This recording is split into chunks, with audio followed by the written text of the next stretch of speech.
Okay. All right, everyone. Just a moment here. Okay, fantastic. So, firstly, I just want to say that everyone, please, um, read chapter 47 of Tehillim every single day. Heather is going through what I don't believe any of us can imagine. I sure hope none of us can imagine. It's overwhelming just to hear what she's dealing with. Never mind she who has to deal with it. So she really needs all of our prayers, and she knows that we're all standing behind her and with her.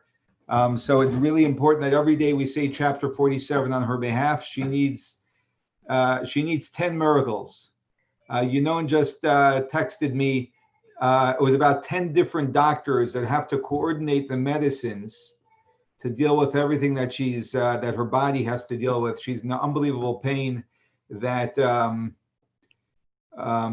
morphine can't even diminish. They're using a different type of a painkiller. It's just horrific. And I spoke with her today. It's just unbelievable what Hashem is putting her through. And we pray that Hashem eases it up very, very quickly. And that she have a complete and speedy recovery and be stronger than ever.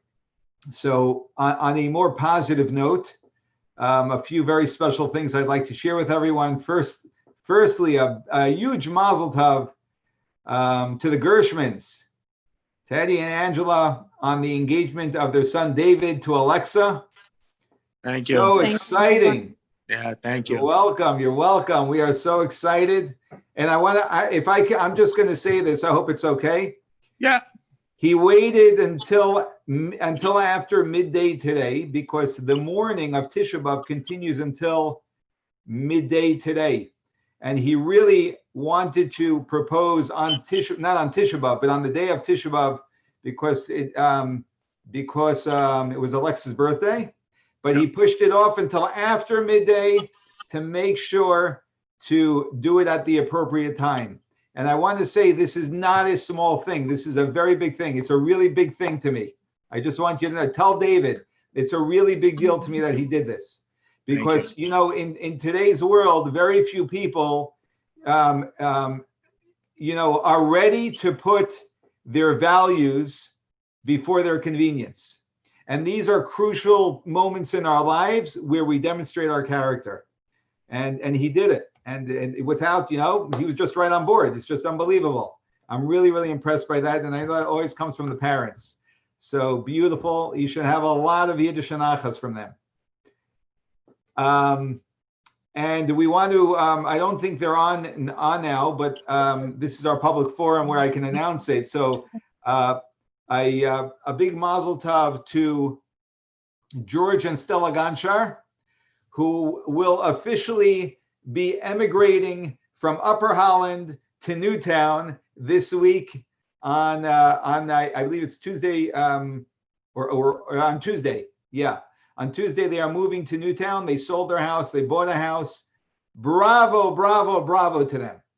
It's we all know that the move is never easy. And, they're doing this for one reason. They're doing this so that they can observe Shabbos in a more complete manner. And I will say to everyone that I say this in the fullness of, sometimes we give people advice because we promote a certain product, so you try and sell that to everybody. It's not really, you're not so concerned about whether it's important for the consumer. You're just concerned about whether you can sell more and more product. So I just want to say, and I hope you know this, that in every aspect of our life, in every area of our life, when I say that what they're doing is a truly beautiful thing that is enormously beneficial and will be beneficial in every area of their life, I mean it. I'm not just promoting the rabbi stuff. This is truly the best thing that we can do for ourselves on a whole host of levels, which I'm not going to break down now, but you've probably heard from me multiple times. And I just want to say that we say in Hebrew, Mehem yiru v'chein yasu. From them we observe, and we should learn from them and do the same. Even if I were to, I don't want to say that, but even if this wasn't my community, right? The fact that they're moving is a tremendous thing, tremendous thing for them, for the community, for the Jewish people. So and that should encourage all of us to know that we can all do it. We just have to set our minds to it. And lastly, I got some very exciting news right before, just a couple of hours ago, that I hope it's okay that I'm announcing this, but Noah and Malia Gross, along with their little boy David, will be moving to Newtown also the end of October. I'm so excited about that. Noah was raised in Newtown, but Noah is just an unbelievable guy. Malia, unbelievable. The two of them are a power couple. What a blessing that they're going to be living with us. So that's a tremendous thing. So really exciting. Coronavirus doesn't stop anyone. It only stops us if we are looking for excuses. Okay. So Rabbi, isn't Tuesday it's the third day of creation? Isn't that an especially lucky day or blessed day? yes, Because- it's an auspicious day because when God created the world, he said, Ki Tov, it is good twice. Twice. And that's why actually when we move in particular, we try and choose Tuesday to move, actually. Yeah. And this Wednesday, which is relevant to what I'd like to share with you, is also a very auspicious day. We'd also, let me say, we say Achron Chaviv, last is dearest. We wish a tremendous mazel tov to the Shemta family. This Shabbos, they kick off the wedding celebration, which will be this week, because this Shabbos Chaim gets called up to the Torah. He gets in Aliyah. Aliyah means to be elevated, to give him extra power as he steps into marriage, and steps into this new stage in his life. And the marriage is going to be on Tuesday, on the eve of Wednesday, Tuesday night, and Wednesday is Tu B'Av, the 15th day of the month of Av, which is an auspicious, it's the Jewish Valentine's Day, which I'll share with you in just a few minutes. And that's why I'm speaking about love today. But we also have love in this week's Torah portion, because we have the first paragraph of Shema, where God says, you should love God with all of your heart. So David really picked an auspicious day to propose. Very, very timely. There's the story about the lion, the king of the jungle, finally decided to get married to the lioness, and there was a big celebration. Of course, all of the animals came. If you don't show up to that wedding, it can be costly. So all the animals came to be there to wish the great king Mazel Tov.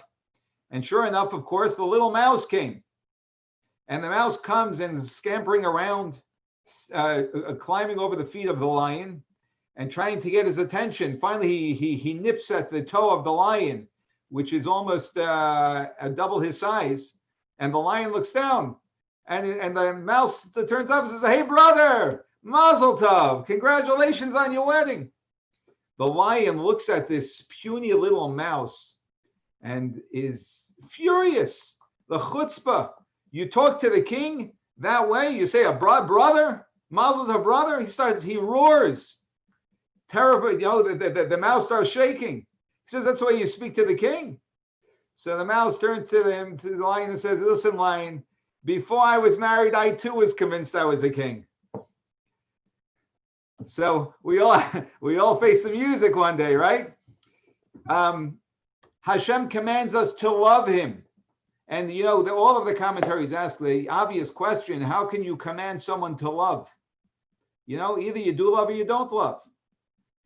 And the basic explanation is, as Hasidus explains, that there are two forms of love. There's falling in love, where love overcomes you, and there's creating love.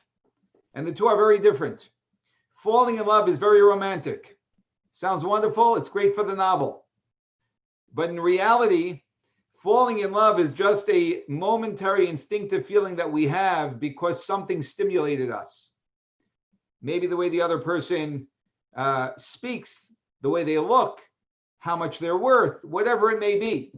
But as we say in English, easy come, easy go. And that when we fall into an emotional state, if it's an emotional state that we fall into, that means it's just something that we begin to feel. But it's not something that we have created. It doesn't have a source. The emotion is not rooted in something that we actually use to create that emotion. Then that emotion is very vulnerable because it somehow just flew in. We started feeling something and it somehow just disappears in the very same way. And that's why falling in love sounds really beautiful. But actually, the most important thing to do is create love.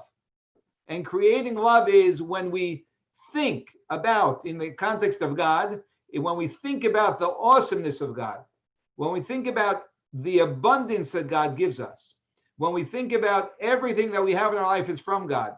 And if we were to go really deeply, which requires some study, we realize that our entire life is God.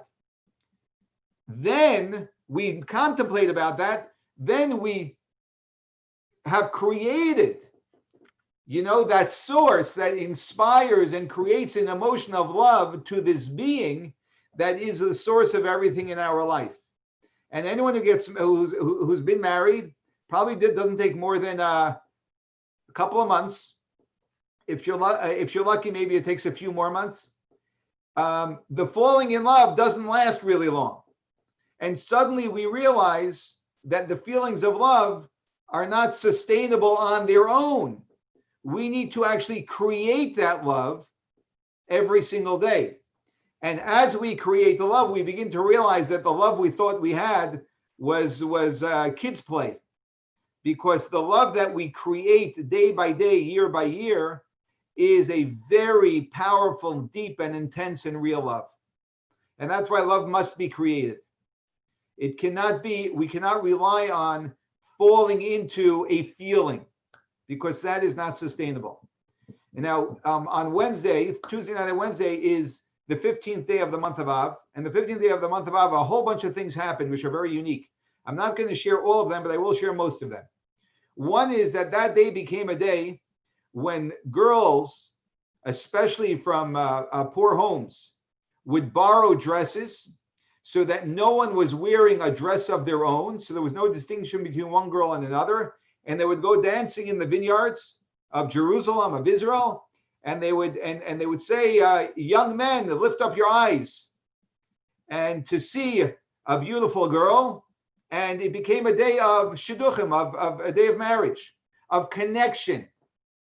Another fascinating thing happened on the 15th day of Av, and that is that there was a major incident, which you can read in our prophets, which happened where a woman was very severely violated by a number of men from the tribe of Benjamin to the point of death, where she actually died. And this infuriated the Jewish people, that there can be such behavior going on amongst the Jews.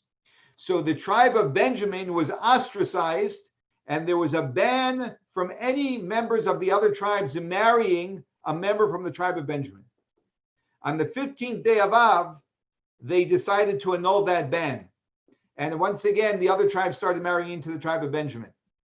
I want you to see a common theme between all of these events.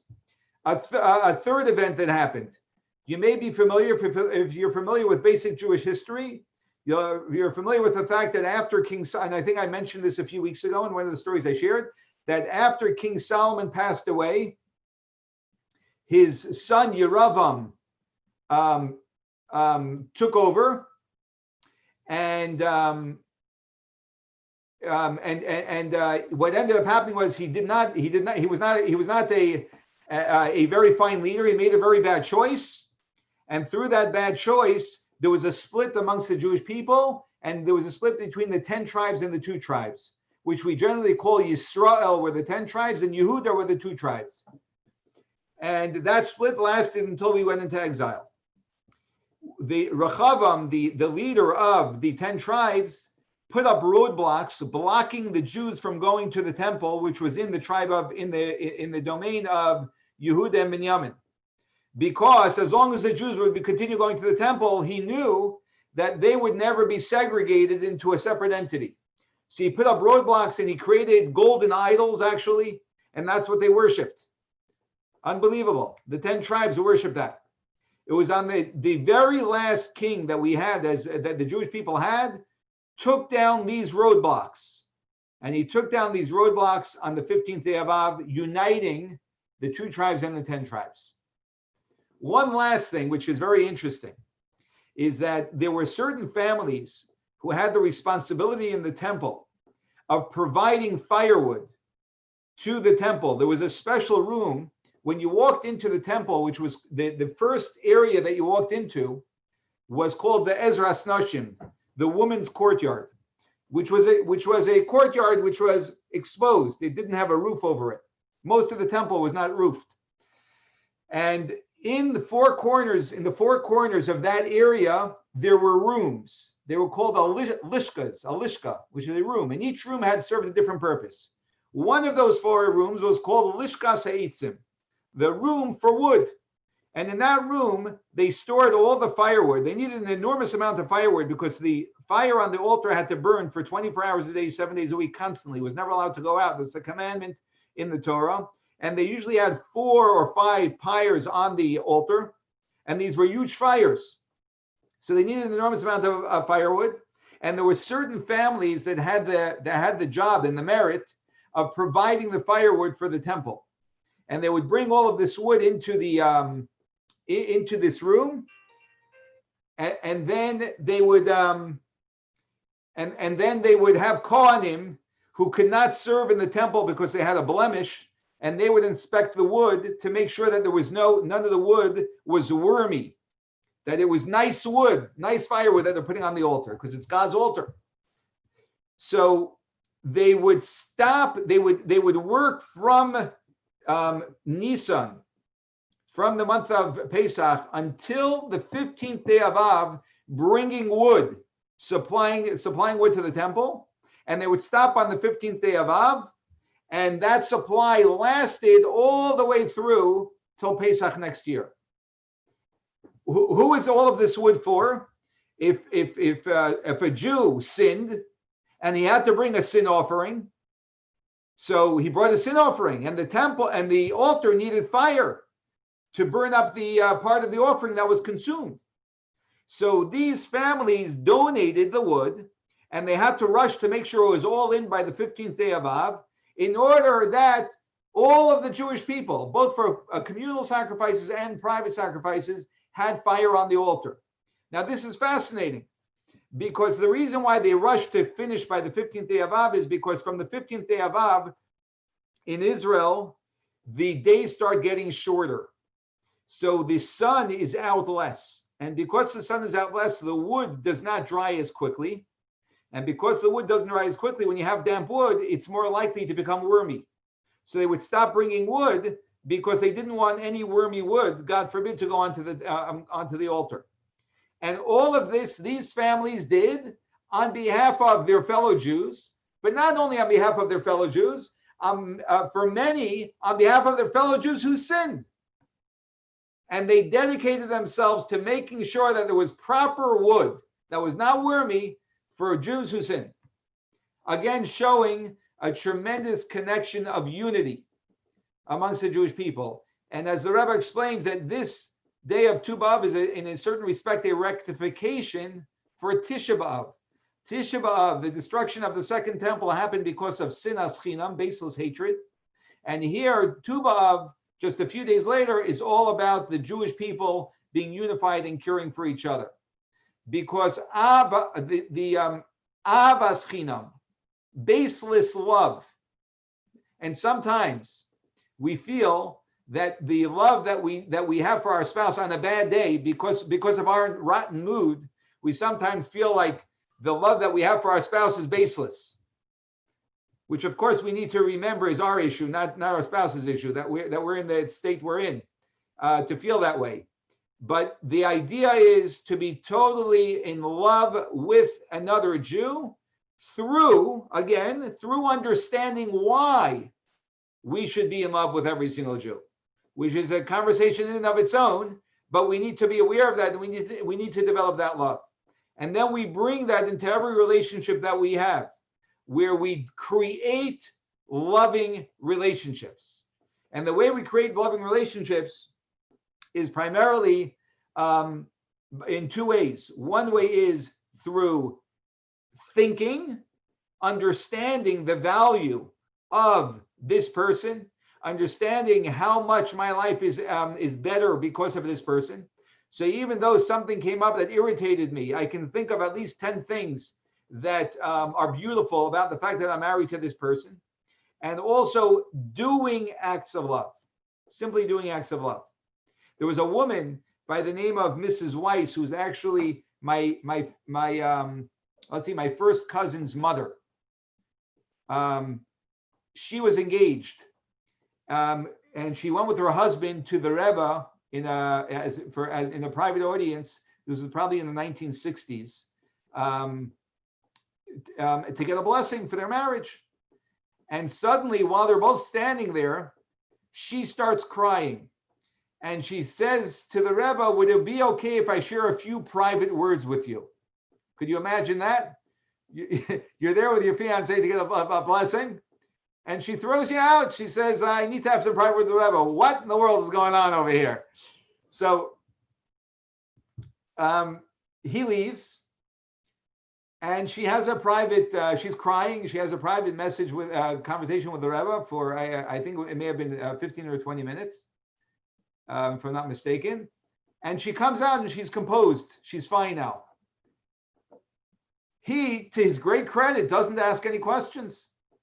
They get married. A few years later, she shares with him what happened. She said that when you left the room, I told the Rebbe that I really want to break off the engagement. Why? Because I know myself. I never revealed this side of me to you at that time, but I know myself. I'm a very impatient person, and I get very angry. And how can I marry someone when I'm impatient and I get angry? It's better that I not get married than get married and get divorced. That's what she told the Rebbe. So the Rebbe smiled. The Rebbe smiled. The Rebbe smile did wonders for people. The Rebbe smiled, and the Rebbe said, God is going to bless you with many children. And with each child that you have, you're going to learn more patience, and you'll become less angry. And he said, in the meantime, until you have your first child, volunteer in a hospital with children, and you will find your patience growing every single day. But don't call off the wedding. That's what the Rebbe told her. And if you think about it, it's very, very, very profound advice. You know, sometimes we wonder, should I get married? I'm not feeling enough love, or whatever real dilemmas we have. If the person is the right person, the person checks off all of the boxes of values, of decency, of being a mensch, and it's just a matter of how strong our feeling of love is. That feeling of love is something that we have to create regardless. And through creating is really part of what the Rebbe was telling her. You're going to discover that you have far more love in you and far more patience than you realize. And she was blessed to have 15 children. So I don't know if you want to go to the Rebbe and ask him for a blessing for many children. Like the old joke about the guy who went to the Western Wall. He was looking in every crevice for something. Someone asked him, what are you looking for? He says, I was here about 10 years ago. I didn't have any children. And I put in a note asking God for children. I have 6. I'm trying to pull the note out of the wall now. We find a very interesting thing also with Rivka and Yitzchak. The Torah tells us, Vayikach es Rivka, that Yitzchak took Rivka.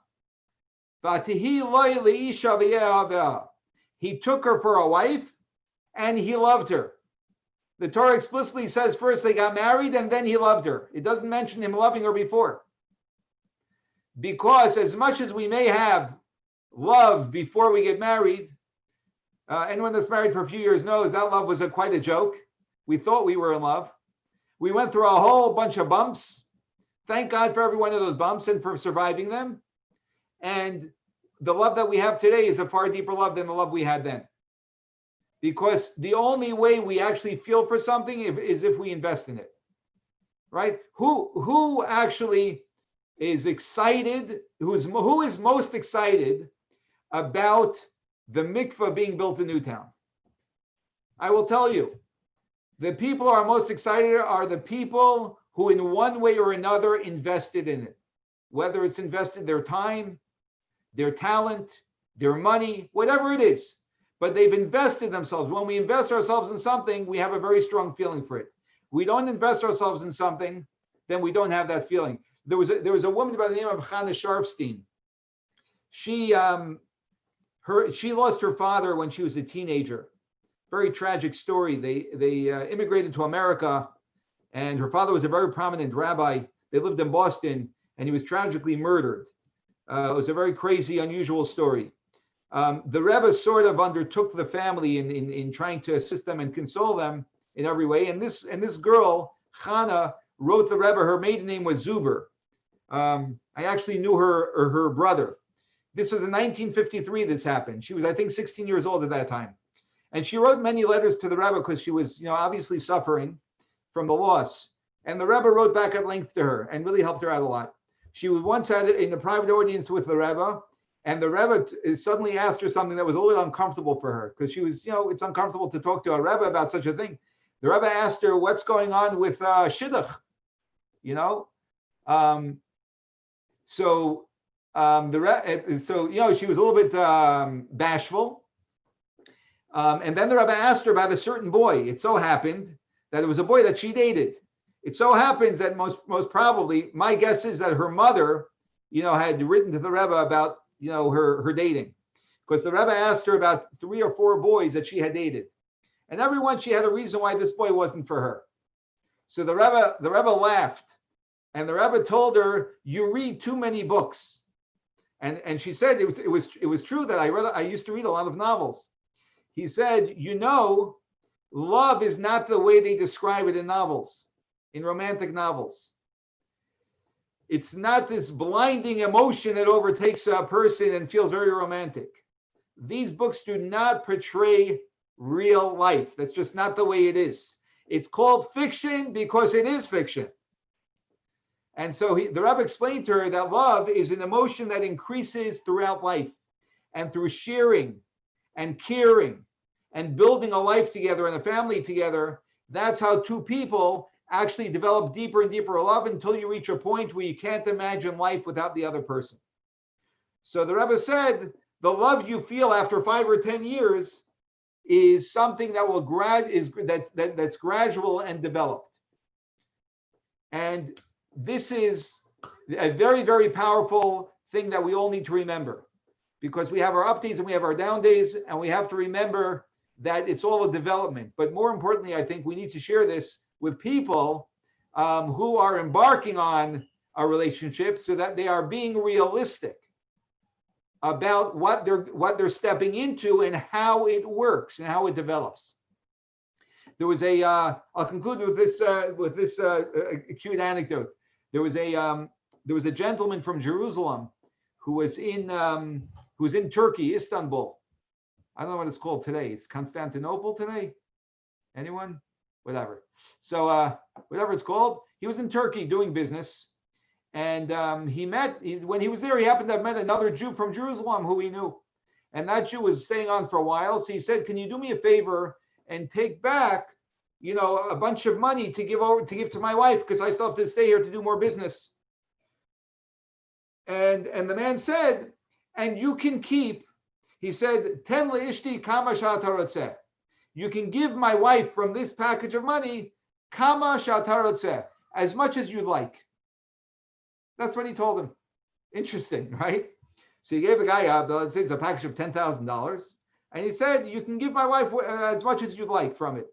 Essentially saying, you can take payment for the delivery and give my wife as much as you'd like. So the man said, "Okay, sure." And he took the package and he thought to himself, what's a fair amount for him to take? He thought a 10% would be a fair commission for the delivery. So he'll keep 1,000, he'll give 10,000. He gets onto the boat and he's traveling. Suddenly there's a tremendous storm. He has to protect the money to make sure it doesn't get lost.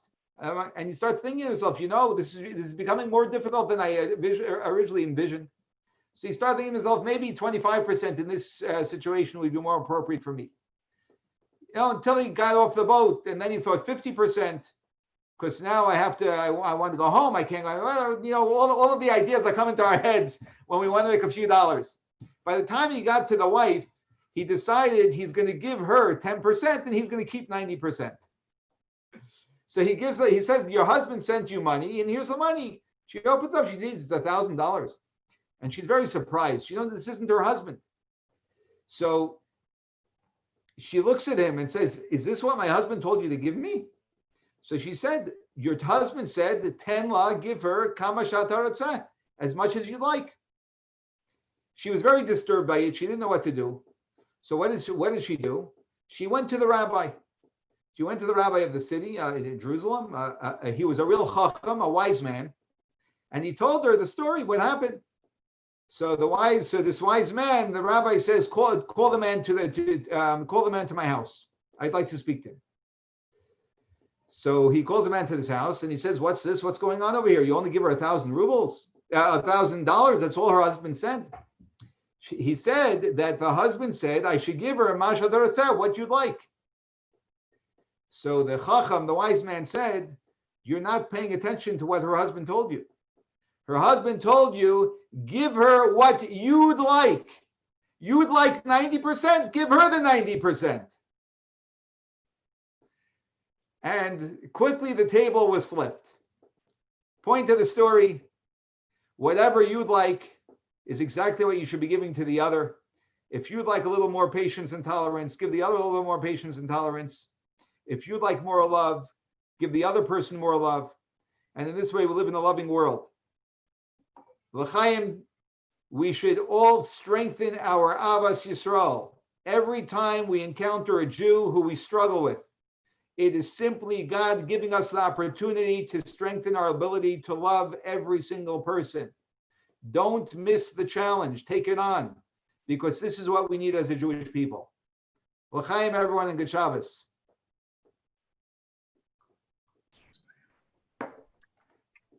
We'll unmute everyone.